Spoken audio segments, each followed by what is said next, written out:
We're live from New Delhi. You're watching DD India Live, India's voice to the world. I'm Lipakshi Khurana. Coming up in the next 30 minutes. Third Israeli war cabinet session today to plan response to Iran's attack. Britain's PM Rishi Sunak speaks to Netanyahu, reiterates UK support for Israel's security.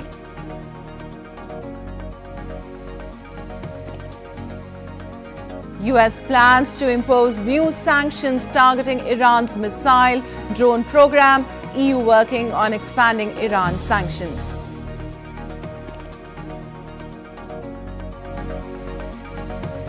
Last day of campaigning for the first phase of India's general elections. 102 parliamentary constituencies will go to polls on April 19th.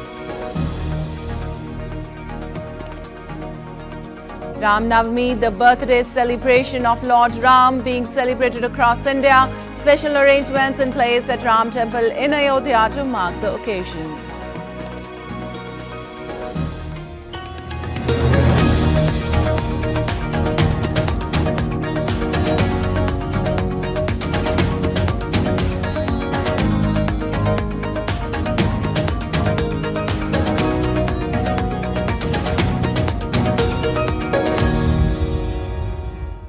On to the details now. Another meeting of Israel's war cabinet will be held today to decide on a response to Iran's first ever direct attack. It will be the third time that the decision-making cabinet convenes since Iran launched more than 300 missiles and drones against Israel on Saturday night. Earlier, Military Chief of Staff Herzi Halevi had promised that Saturday night's attack from Iran at Israeli territory will be met with a response. And British Prime Minister Rishi Sunak has called for calm heads during a phone call with Israeli counterpart Netanyahu. Sunak told Netanyahu on Tuesday that escalation in the Middle East was in no one's interest and would only deepen insecurity in the Middle East. Sunak added that the UK wants to see a massive step change in the amount of aid being delivered to Gaza. And the US is planning to impose new sanctions targeting Iran's missile and drone program in the coming days. White House National Security Advisor Jake Sullivan has said that the US will impose new sanctions on Iran's missile and drone programs and new sanctions against entities backing the Islamic Revolutionary Guard Corps and Iran's Defense Ministry in the coming days.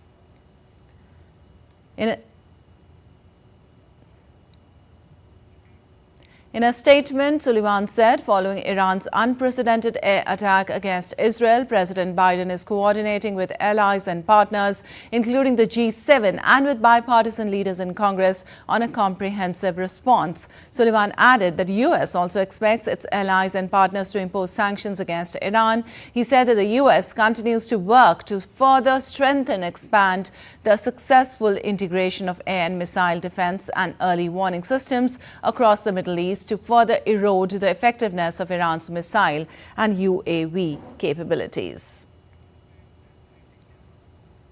Well, EU Foreign Policy Chief Joseph Borrell said Brussels is starting work to expanding sanctions against Iran after Tehran's attack on Israel. Speaking after an emergency online meeting of EU foreign ministers, Borrell said the bloc would look to toughen measures against Iran's supplies of weaponry, including drones, to Russia and proxy groups around the Middle East. First, as expected, everybody a strong condemnation of the Iranian attack, a strong unity about it. Also, the member states reaffirm their commitment, the commitment of the European Union to Israel's security. And third, we remain united in the objective of avoid further escalation and call all actors to show restraint. After this meeting, we will increase our outreach with the key partners in the region, and some member states propose the adoption of expand the restrictive measures against Iran, adopting an expansion of the restrictive measures against Iran. I will send to the External Action Service the request to start the necessary work related to these sanctions. Meanwhile, U.S. Republican-led House of Representatives would vote this week on advancing a long-stalled national security spending package to aid Israel, Ukraine and other American allies. It comes days after Iran launched a large aerial attack on Israel, amplifying calls for Congress to move quickly to approve the pending aid bill. Speaker Mike Johnson said he would cobble together a legislative package that roughly mirrors the $95 billion aid bill the Senate passed 2 months ago, but that is broken down into 3 pieces. Lawmakers would vote separately on a bill providing money for Israel, one allocating fund for Ukraine, and a third with aid for Taiwan and other allies. They would cast a 4th vote on a separate measure containing other policies popular among the Republicans.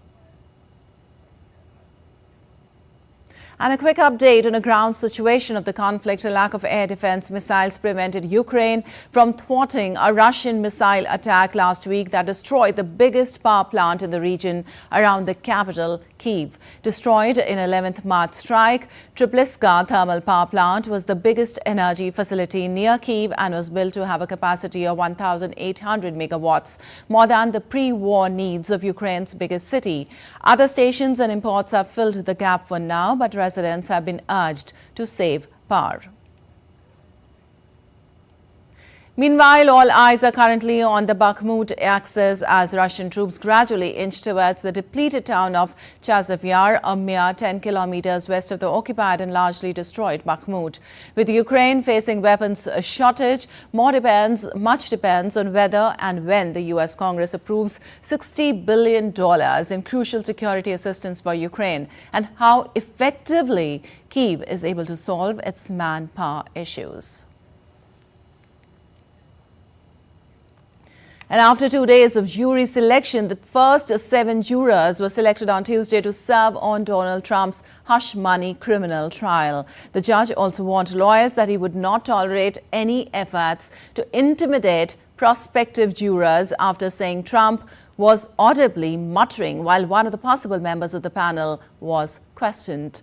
Trump faces 34 felony counts of falsifying business records to cover up a hush money payment to an adult star shortly before the 2016 election. Trump has pleaded not guilty and denies an encounter took place. The hush money case is one of 4 criminal prosecutions Trump faces. Jury selection began on Monday and is set to resume on Thursday after a day off on Wednesday. And the U.S. House of Representatives on Tuesday delivered 2 articles of impeachment against President Joe Biden's top border security official. The House delivered articles of impeachment against Department of Homeland Security Secretary Alejandro Mayorkas to the Senate, escalating the GOP's fight with the Biden administration over immigration and border security. The 100 senators are due on Wednesday to be sworn in as jurors for a trial that could take at least a week. However, the impeachment bid is expected to be promptly dismissed in the Democratic-controlled upper chamber. Mayorkas is only the 2nd presidential cabinet official facing removal through impeachment. The last time was in 1876.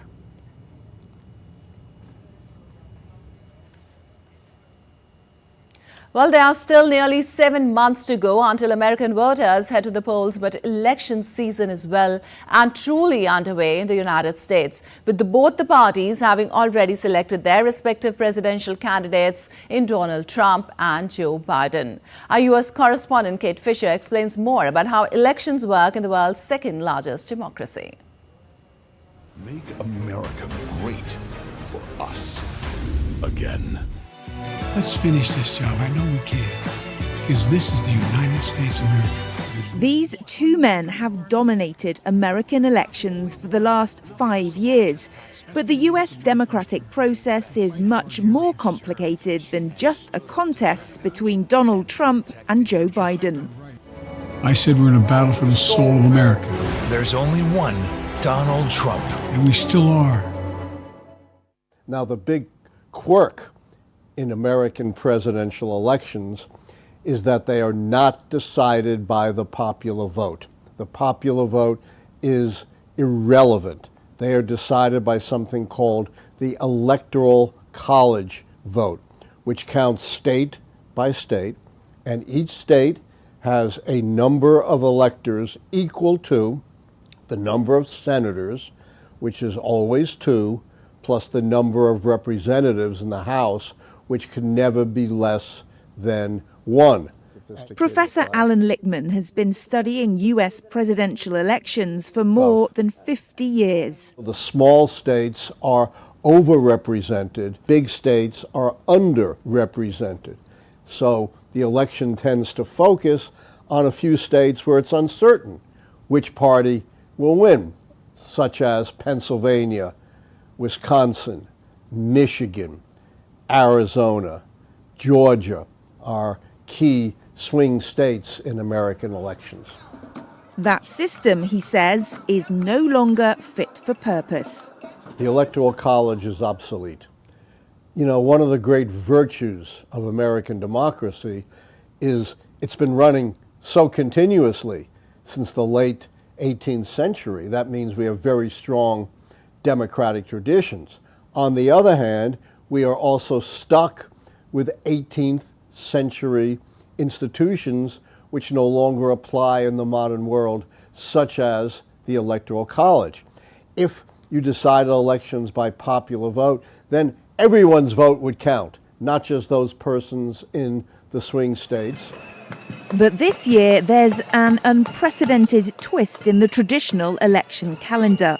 Barring some last-second miracle, this April, Donald Trump will become the first major party presidential candidate to have to go to criminal court and be tried for multiple criminal felonies. So that's something we've never seen before in the long history of American presidential elections. And who knows, if he's convicted, how that might shake things up. And if anyone might know, it would be Professor Lichtman. He's predicted the correct outcome of every presidential race since 1984, using criteria under a model he created called Keys to the White House. He's yet to make a final prediction for this year, but under his system, Joe Biden looks like the favourite. But much could still happen to alter the course of this election, with 7 months to go until American voters head to the polls to choose their next president. In Washington, Kate Fisher reporting for DD India. Well, the UK's House of Commons approved a bill on Tuesday that will ban tobacco sales for anyone born in 2009 or later. The policy pushed by Prime Minister Rishi Sunak passed its first parliamentary vote, although dozens of his own lawmakers voted against it. The bill passed a vote in Britain's parliament with 383 in favour and 67 against, meaning it will progress to the next stage in parliament, where it can be subjected to amendment. The legislation is one of Sunak's flagship policies before an election later this year. The Tobacco and Vapes Bill aims to prevent children born since 2009 from ever being able to legally buy tobacco, rather than criminalising the habit. And voters in Croatia gears up for Wednesday's parliamentary election. The ruling party HDZ hopes to ride on the long-term support it has for overseeing Croatia's accession to the European Union. But many have grown tired of HDS, which has dominated politics since 1991. Over 3.7 million voters will choose between more than 2,000 candidates. Polling stations open at 7 a.m. local time. Exit polls are expected minutes after voting closes at 7 p.m. Official results are expected to be out in the following days. And the Solomon Islands began voting in a national election on Wednesday. Polling booths opened at 7 a.m. GMT on Wednesday, with voting in national and provincial elections being held on the same day for the first time. The election outcome to be watched closely by the United States, China and Australia for its potential impact on regional security. Well, Denmark's historic old stock exchange building ablaze in fire. The 18th century Borsen is one of the city's oldest buildings, and onlookers gasped as its iconic dragon spire tumbled into the street below. Members of the public rushed to rescue historic paintings, and it took hours before the fire was under control. And still to come on this edition of DD India Live. Stay with us as we decode for you the poll contest in Assam's Dibrugarh ahead of the first phase of polling on April 19th. In IPL, Rajasthan Royals beat Kolkata Knight Riders by 2 wickets. Butler smashes sensational ton.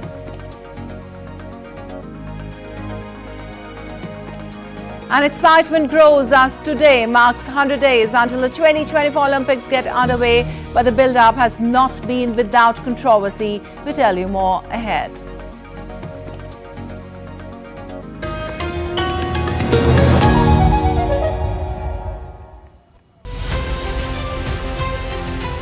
Tracking the first phase of general elections, Team Poll Pulse has reached India's northeast in Assam.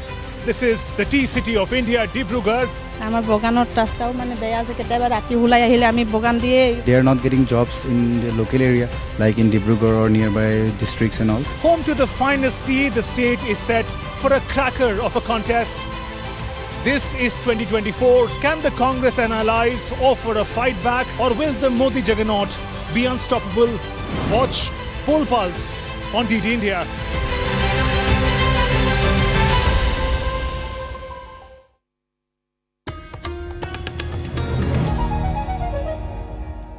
Welcome back. You're watching DD India Live. I'm Vipakshi Kuran, and moving on, let's now get you the latest on the world's largest democratic election in India.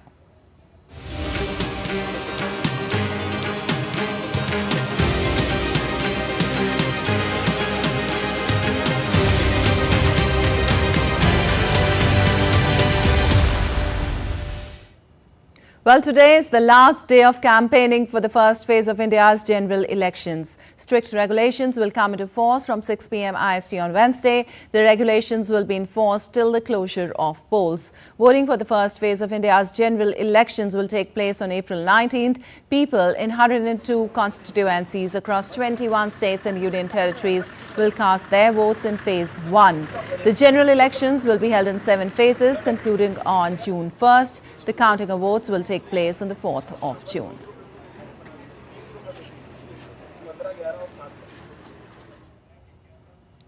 And the election season is at its peak in India, with parties organizing multiple public meetings as the first phase of voting is slated for the 19th of this month. In order to garner support for the ruling Bharatiya Janata Party, Prime Minister Narendra Modi to hold rallies in northeastern states of Assam and Tripura. Congress leader Rahul Gandhi is to hold rallies in Karnataka's Mandya and Kolar today. The grand old parties facing JDS, which is BJP's ally in both seats. Congress General Secretary Priyanka Gandhi Vadra will lead a roadshow at Saharanpur in Indian state of Uttar Pradesh in support of the India Alliance candidate Imran Masood. Bahujan Samaj Party leader Mayawati will also campaign in Rajasthan's Alwar. West Bengal Chief Minister and All India Trinamool Congress chairperson Mamata Banerjee to address public rally in Silchar in North Indian state of Assam. Senior BJP leader and Union Minister Dr. Jitendra Singh to lead a road show in Jammu's Kathua.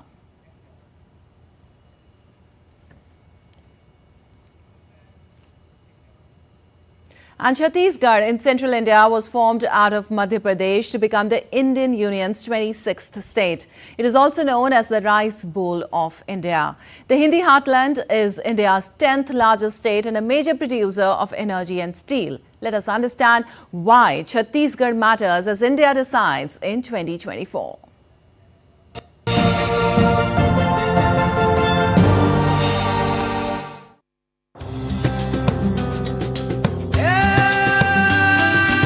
Chhattisgarh, the landlocked state in central India, is known for its lush green stretches of forest covers, breathtaking natural beauty, diverse tribal heritage and rich mineral deposits.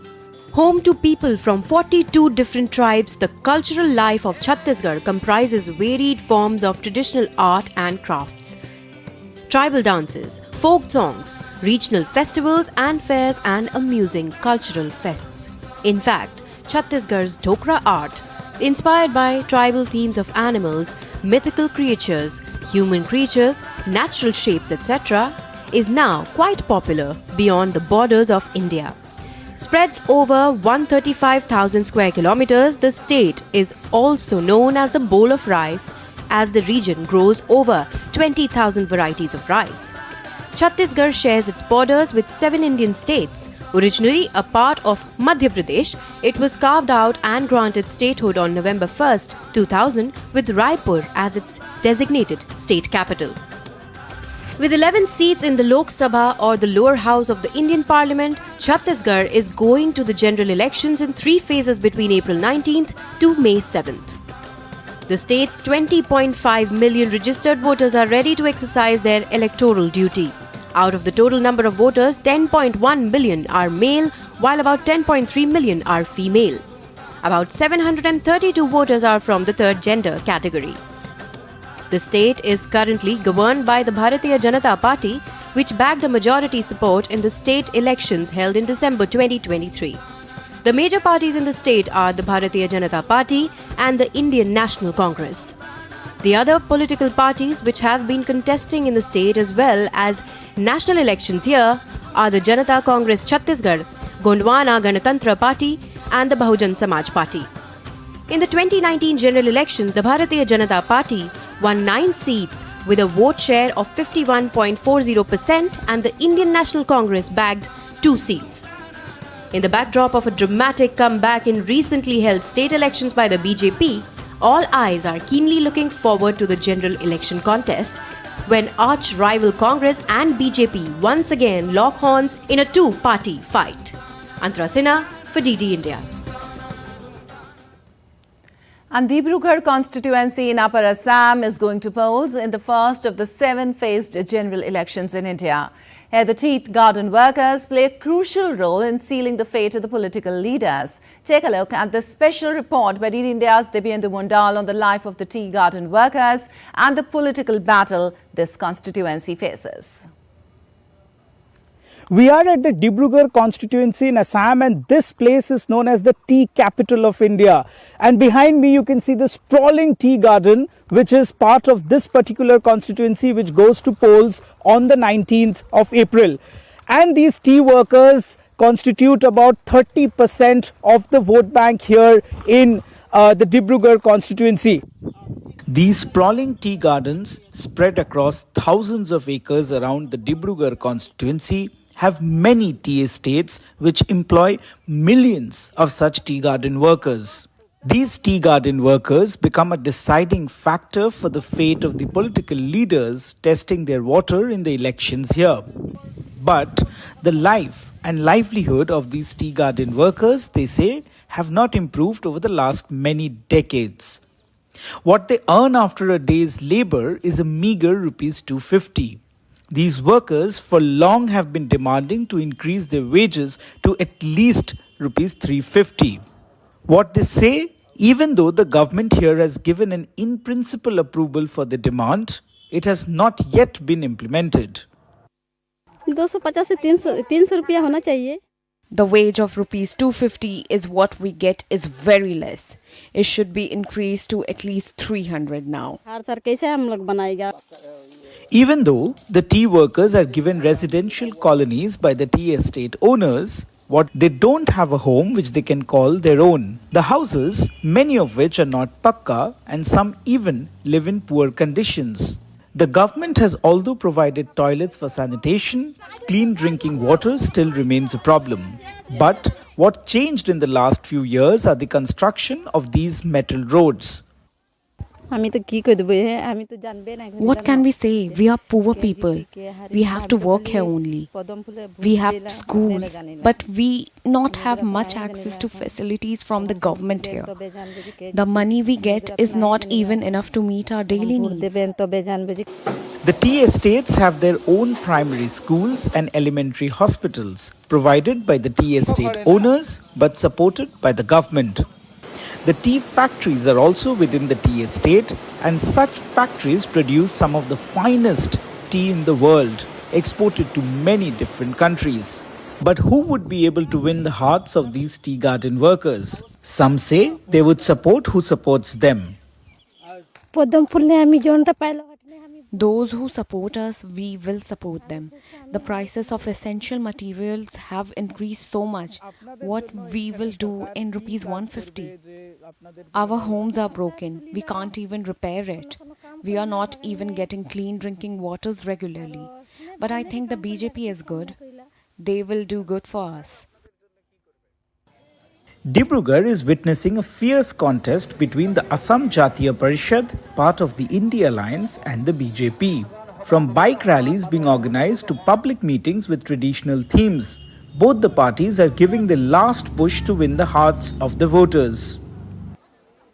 This tea factory behind me, which employs thousands of people, and the road which has been developed by the government and which leads to the residential colonies of these tea workers that are in thousands here in Dibrugarh, will decide who their elected MP would be on the 19th of April that will go to the Parliament of India. With camera person Jagmohan, this is Dibyendu Model from Dibrugarh, Assam for DD India.